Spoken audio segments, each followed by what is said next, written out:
have a story for you. It's a fable, one you might have heard before. It takes place on a farm in the middle of the English countryside. The animals on the farm have come up with a plan. They're tired of pulling such heavy machines to plow such big fields. They're tired of losing their offspring, their puppies, their foals, their calves to greedy farmers or to the slaughterhouse. They're tired of hunger, of painful harnesses, of forced sterilization, of beatings. They're tired of having no say in their own existence, so they plan to overthrow the farmer who lords over them. The farm animals are big and strong, so it happens quickly, more quickly than any of the animals anticipate. Soon the pigs ascend as decision makers on the farms. It makes sense, mostly because the pigs are the smartest, after all. For a little while, this new life works. The animals work together. They live under a creed of equality and freedom. Soon, though, two pigs named Napoleon and Snowball emerge as competing leaders. They just can't agree. Snowball is more ideological and passionate. Napoleon is more conniving, more brutal. One day, Napoleon forces Snowball off the farm with attack dogs that he's brainwashed since birth. After that, things change. The farm begins to operate under a new, unyielding dogma. All animals are equal, but some animals are more equal than others. That's the premise of today's Velshi Band Book Club feature, one of the most salient political satires ever written, a true cultural touchstone. Animal Farm by George Orwell. The genius of Orwell's Animal Farm is the depth of the storytelling. At face value, Animal Farm is a beautifully written barnyard fable. A little deeper, an Animal Farm is an allegory, satire. What Animal Farm set out to illustrate is well known and well documented. Orwell's disdain for Joseph Stalin and his reproach of totalitarianism and England's wartime allegiance with Russia.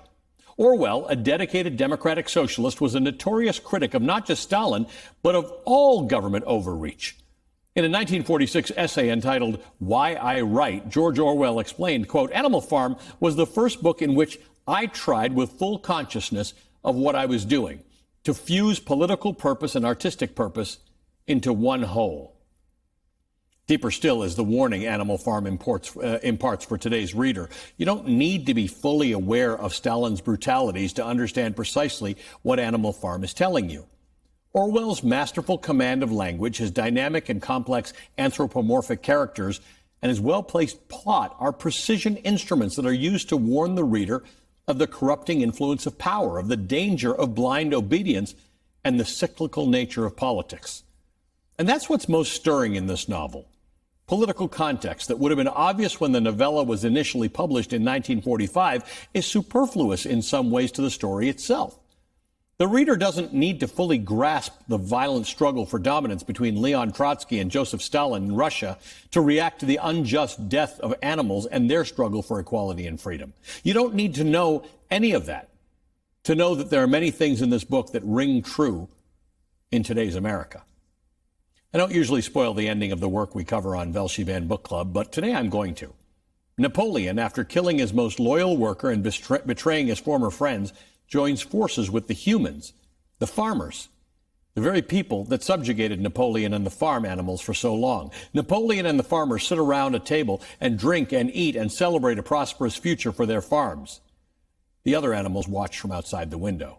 Quote, as the animals outside gazed at the scene, it seemed to them that some strange thing was happening. What was it that had altered in the faces of the pigs?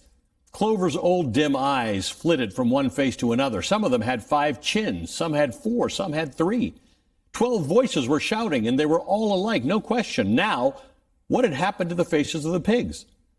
The creatures outside looked from pig to man and from man to pig and from pig to man again, but already it was impossible to say which was which, end quote. At the end of Orwell's Animal Farm, the government wins. The totalitarian government wins. After a short commercial break, I'm joined by Thea Abrecht, the award-winning author, an Animal Farm expert, and the writer of the foreword for Animal Farm's Anniversary Edition. All right, today's meeting of the Velshi Band Book Club is officially underway. We're covering an enduring classic, a work of fiction that is as critical today as it was when it was first written 80 years ago, Animal Farm by George Orwell. Here with me is Thea Abrecht. Thea is an Animal Farm expert, really. She wrote the foreword for the 75th Anniversary Edition. She teaches Animal Farm to high school students across the country. She's also the award-winning author of numerous books, including The Morning Side. Thea, welcome to the Velshi Band Book Club. Thanks so much for having me. I'm thrilled to be here. This book. We were trying to convey the idea that doesn't matter if you don't know the background. It doesn't even matter if you're not living in America at this moment. Everybody who read Animal Farm generally got it the first time around. Why does this conceit work so well? Why do the animals work so well in this allegory? Well, the animals themselves work well because it is a beast fable, right? And that's sort of how most children, at least in the West, are first introduced to narrative and introduced to narrative with a moral center. As you said in the introduction, Orwell was very, very explicit about his purpose in writing this book. He wanted it to be incredibly clear. He wanted to highlight the aspects of society that allow authoritarianism to thrive. Our fascination with strongmen, the weaponization of language, the revision of history, how silence makes us complicit in our own downfall.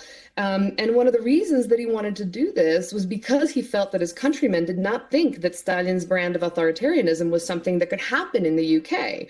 Maybe it could happen in Russia, but it could never happen in the West. And the book is a warning, and it's a very clear warning in the simplest possible terms through animal fable. It can happen anywhere. Here's how. One of the things that we talk about a lot these days, even in today's specific news about a squabble that's been going on in the last week between Donald Trump and Elon Musk, goes back to one of the most famous quotes in Animal Farm, probably the most famous quote of Animal Farm. All animals are equal, but some animals are more equal than others. A truism through time. Absolutely. And that quote, I mean, I think people know it even when they haven't read the book, and it shows the radical corruption of the original tenet, right? The original language, which is part of the 7 tenets of animalism that are established after the animals rebel against Farmer Jones, is all animals are equal. And so this revised stance, like so much of what the Boer Napoleon does, is a kind of sleight of hand. He's saying what he means. He's saying exactly what he means, that some animals, namely the pigs, will be privileged over others. But he's saying it using the language of the original tenet, using the language of freedom. And he's casting a kind of spell over Animal Farm in which the true history and the true purpose of the rebellion is being slowly erased. Is this different right now than you would have taught this 5 years ago or 10 years ago or 15 years ago? Does the relevance of the story move and evolve as our politics do? I think the scary thing about it, the jarring thing about it, is how relevant it remains in the exact same way. It's a blueprint. It's a map of how those in power accrue more power, and how everyday people fall into the spell of strong men, and how good intentions in difficult times can be manipulated to clamp down on an entire society. And it's a blueprint for a reason. I'm sure that Orwell, when he wrote this, didn't hoped that its existence would eliminate the need for it. You know what I mean? And we're not there at all. No. We have this book, and yet here we are. We're still banning books. We're still talking about sanctioned and sanitized history. We still claim that we stand for the values of equality, while our society makes it abundantly clear every day, at home and abroad, that some animals are more equal than others. Mm-hmm. Early in the planning of the rebellion in the book, one of the animals, Molly, was a white mare, asks what will become of her. The very first question she asked Snowball was, will there still be sugar after the rebellion? No, said Snowball firmly. We have no means of making sugar on this farm. Besides, you do not need sugar. You will have all the oats and hay you want. And shall I still be allowed to wear ribbons in my mane? Asked Molly. Comrade, said Snowball, those ribbons that you are so devoted to are the badge of slavery. Can you not understand that liberty is worth more than ribbons? Molly agreed, but she did not sound very convinced. Talk to me about that and how it applies to the modern day. Well, Molly, after that exchange, Molly doesn't last long on the new farm. She chooses to run away because she misses her sugar cubes and she misses her fancy ribbons. And through her, Orwell has the opportunity to comment on how creature comforts can come to mean more to us than our freedom, or our morality, or our allegiance to our community. But he's also commenting on the fact that in every society, there are strata, right? And even in oppressive regimes, not everyone is equally oppressed, and that applies very much to the modern day. Even in an oppressive regime, some people get sugar cubes and some people get ribbons. You know, Molly, I feel, is the epitome of the we could all be at brunch point of view. Is there when you teach this, is there an impetus for students who read this to associate it with their time? Because what you're talking about is the fact that it's sort of timeless. It's been relevant at every point in history since it was written.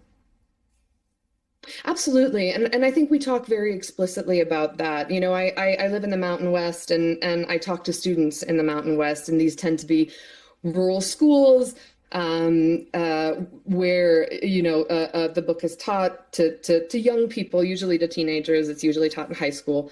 And students will often ask, you know, I'm 15 years old and I live in Wyoming or I live in Idaho. How is this relevant to me? Like, what can I, even if I, have metabolized the information. What can I do with it? Even if it's timeless, what can I do with it? And I think the answer with this book and with all books really is allow it to ask the questions that it's asking you and then ask questions back, right? Like look up to the world, you know, look up into the world in which you're living, and check in with yourself and ask yourself some questions like, does this seem right? And where have I seen this before? And how did I come to think what I think? So I think in that way, too, it forces us to ask timeless questions of ourselves. You have made a book that is sort of inherently interesting of itself, yet more interesting to us and our viewers, and we're grateful to you for that. Thea Albrecht is the newest member of the Velshi Book Club. She's the award-winning author of numerous books, including The Morning Side.